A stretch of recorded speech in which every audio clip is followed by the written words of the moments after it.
80 शब्द प्रति minute. Start.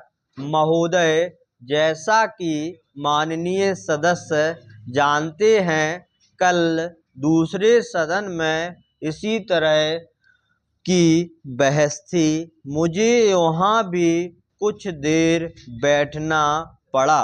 इस कारण यहाँ जो भाषण हुए उन सबको मैं सुन नहीं सकी।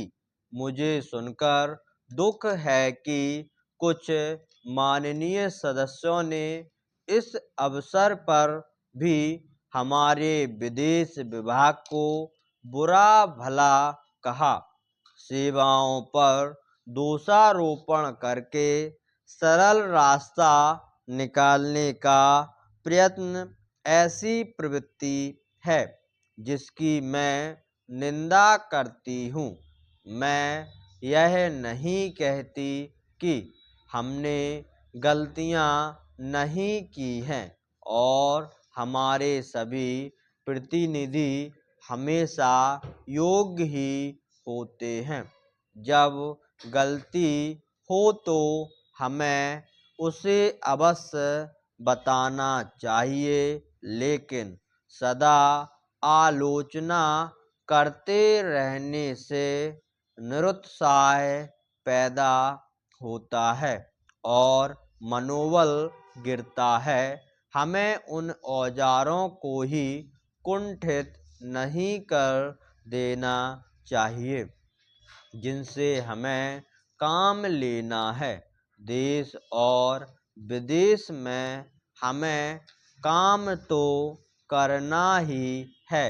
हम अच्छी तरह जानते हैं कि पाकिस्तान के शासकों को दी गई हर सहायता बांग्लादेश के निर्दोष लोगों के विरुद्ध इस्तेमाल की जाएगी।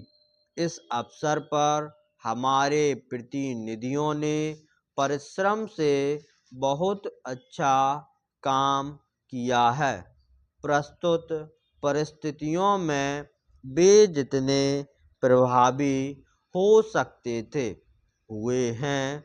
कुछ सरकारों के विचार निश्चित हैं और यदि उनमें सहानुभूति भी पैदा की जाए तो भी वे इस प्रकार के मामले में कोई स्पष्ट बात कहने को तैयार नहीं होंगे।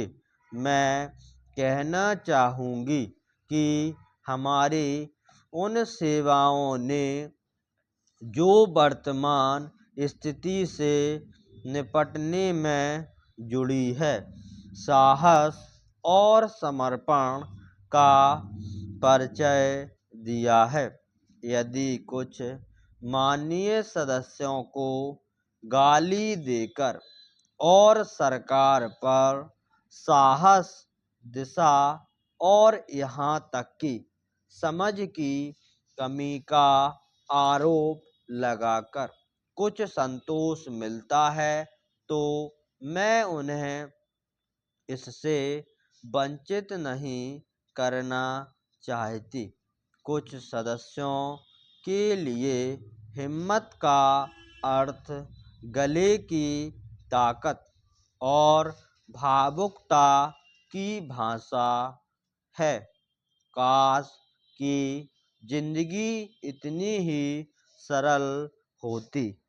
इस सरकार में बहुत से दोष हो सकते हैं, लेकिन उसमें साहस की कमी नहीं है, ना ही यह आवश्यकता के अनुसार जोखिम उठाने से डरती है। जैसा मैं बहुत बार कह चुकी हूँ, हम इस स्थिति या किसी भी स्थिति के केवल कानूनी पहलू की चिंता नहीं करते। हम चिंता करते हैं केवल एक ही बात की, और वह है हमारे राष्ट्रीय हित, सुरक्षा और स्वाभाविक रूप से बांग्लादेश के बहादुर लोगों की सुरक्षा। इसी कारण से शांति से काम करने का महत्व है।